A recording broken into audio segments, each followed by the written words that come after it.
can now add any of these anime I talk about to your watch list by clicking the link on the pinned comment. And check out my new site if you haven't. Bring those bad boy brats over here and give them the good girl medication. Here at 10 Romance Anime where the bad boy falls for the girl. Let's go!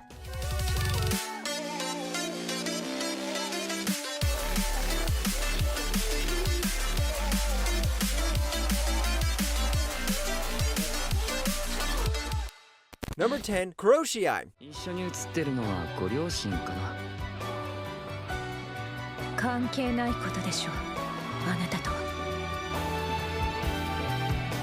Love between assassins is not something that's wholesome, and I think this is one of those shows that masters the art of I want to kill you, but I want to kiss you too type of romances. Kuroshii is about a female assassin who looks like Annie Leonhardt minding her own business while assassinating people until she meets another assassin. This assassin immediately takes an interest in her and decides to stalk her everywhere. 匂いが気にならない。僕、他人ってみんな臭くて仕方がないんだけど。Sure, you don't get the wholesome spy family romance with these assassins, but it plays nicely into the themes of dark romance. I also liked how the stories explore the assassination side of things without just focusing on the romance. Hey, if you love badass girls falling in love with even more badass boys, then give this one a go. Number 9, The Fable. これはおもちゃ。ほらほら、こんなことしても怖くない。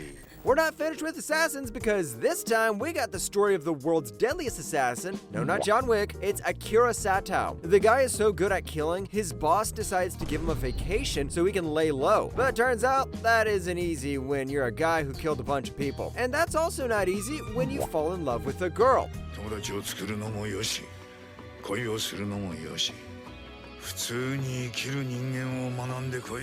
Remember how I said how Kuroshii was dark? Then this is the complete opposite. There's laughs and gags every corner, and the main running joke is how a deadly assassin's trying to lead a normal life. The comedy takes the center stage, and the romance is more of a subgenre, but if you love some laughs with love, then make sure to watch this one. Number 8, Armed Girls Machiavellianism. 見事なもんじゃないか。感心してる場合か。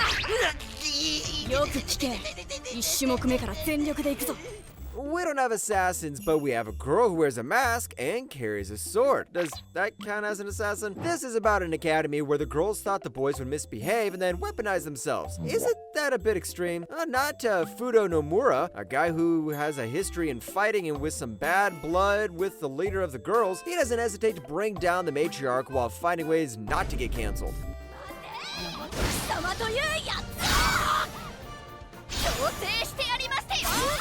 Armed Girls Machiavellianism is like a mountain with a hollow peak. The climb is worth it and the descent is really good, but the top of the mountain feels empty. Just like that, this anime has a cool start where the bad boy gets the two most powerful girls and has an ending with the girl boss of the school, but in the middle, it's just gonna be a little boring. Still worth the watch though. Number 7, An Archdemon's Dilemma, How to Love Your Elf Bride. でもこれは気を引くチャンスなのでは。ここでネフィが心を開いてくれるような一言を言えば。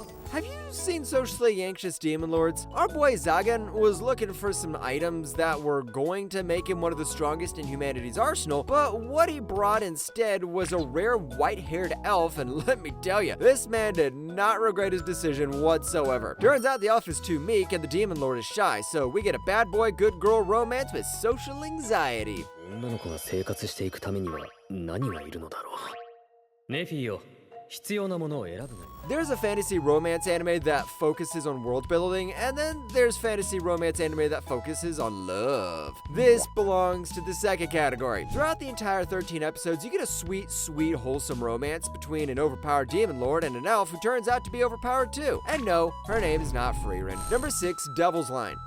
心配してくれてる。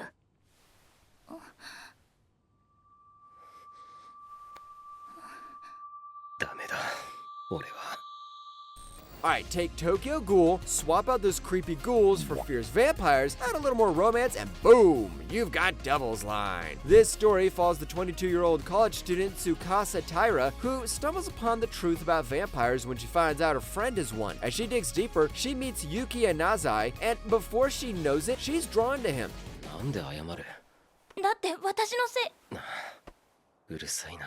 I think a lot of people went to this anime expecting Tokyo Ghoul 2.0, but instead they got Twilight Ghoul 2.0. It has that creepy Twilight vibes mixed in with some action from Tokyo Ghoul. I think we all pretty much know how the vampire boy human girl romances happen by now, so you can pretty much expect the same here. Who did it better, Twilight or Devil's Line? I don't know, you tell me. Number 5, The World is Still Beautiful. ああ、やっぱり。もう行く。お前も戻れ。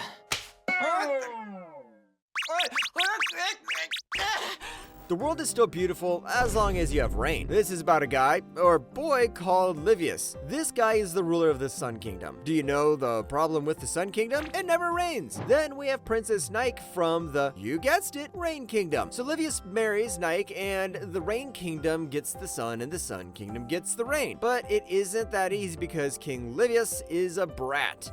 だよ、うるせえな。お前また証拠にもなく人の寝床にしかも裸。 This is one of those stories that starts off with a bad boy that explains why he became bad and how the girl helps him get good again. Jokes aside, this has one of the most wholesome written relationships in my opinion. Sure, the guy is hard to like at first, but that's why you should pretty much watch this till the end. But I still didn't get an answer to my question. If these two ever have a kid, can that kid give both the sun and the rain? Number 4, Sugar Apple Fairy Tale. 触れるな。お前の手にあるもの以外は俺のものだ。ごめん。警察だった。 Did you know that sweets hold a really important place in this world? There's even a special title called Silver Sugar Master. Plus, there's a big event called the Sugar Sculpture Festival, where people compete by making amazing sculptures out of sugar. The main character, Anne, decides to enter the festival and hires a fairy named Shao to help her. But in this world, fairies aren't treated well at all. Even though Shao is supposed to be her servant, Anne struggles with whether to set him free or keep relying on him for the competition.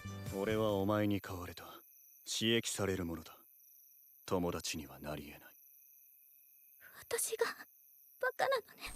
As you guessed, our slave fairy doesn't have the best history, and the girl is one trying to pull him out of that misery. This anime seems to handle the master-servant dynamic really well without making it look like the guy is a masochist. So give this one a go. Number 3, The Foolish Angel Dances with the Devil. こんなことできるわけが。まして半分しか力を出せぬ貴様が。なーに任せとけって。 If you're looking for that clueless bad boy meets sweet and wholesome girl trope, this anime absolutely nails it. And the best part, it all takes place in high school. So what's the setup? A demon is sent on a mission to infiltrate a human high school. His goal? Gather a bunch of unsuspecting teens to help him take down some angels. Sounds simple, right? But then he finds himself sitting next to the stunning Lily Amane. Will he stay focused on his mission, or will Lily change everything? 相手は天使だってのに。でもあまね。 可愛かったな。 Foolish Angel Dances with the Devil is the perfect mix of heartwarming moments and classic supernatural action. On one side, there's the whole angels versus demons conflict, and on the other, a sweet romance between the kind-hearted girl and a demon with some serious issues. Somehow, it all just mixes into this wholesome bad boy good girl romance while still having darker moments from time to time. Number 2, Rurouni Kenshin. この世に抜刀斎は2人もいらん。 こっちだ。 I know you lazy folks aren't going to watch the old anime, so I'm speaking about the remake. During the Bakumatsu era, there was this legendary assassin called Hitokiri Batosai, and just hearing his name was enough to make his enemies tremble. But after years of war and bloodshed, Hitokiri left that life behind. Now he wanders as a carefree swordsman, determined never to kill again. That's when he meets a girl who owns a dojo called Kaoru. いたたた。あっけない。これがあの人斬り抜刀斎。 If you haven't seen the original series, then you can finally watch the remaster. The remaster got mixed reception like every remaster ever made, but I felt like it's the perfect starting point for the newcomers of the series. Our guy, Hitokiri, is considered as the most tragic character in anime. So if you're watching this anime, you can flex with your friends by saying you watched an anime about the world's most tragic samurai. Number 1, Fruits Basket. 普通の人間で、普通の人間として、お前と世の中を生きていける。 それが嬉しいんだ。 Among all the slice of life romance anime coming out, there's always one that gets everything just right, and that's none other than Fruits Basket. It follows Taru Honda, a high school girl who discovers the secret of the Soma family. They can transform into animals from the Chinese zodiac. As she gets closer to them, she forms a strong bond with Yuki and Kyo, 2 boys her age. これから生きてくならお前と一緒がいい。お前じゃなきゃ嫌だ。好き。 I've recommended this anime a lot, and that's because this is my favorite romance slice-of-life anime, and it also has my favorite anime couple. Fruits Basket is something that writes a bad boy without making him too edgy, and writes drama without making it too cringe. It's almost like the perfect slice-of-life romance anime in existence. So if you haven't watched it, that means you don't take your existence seriously.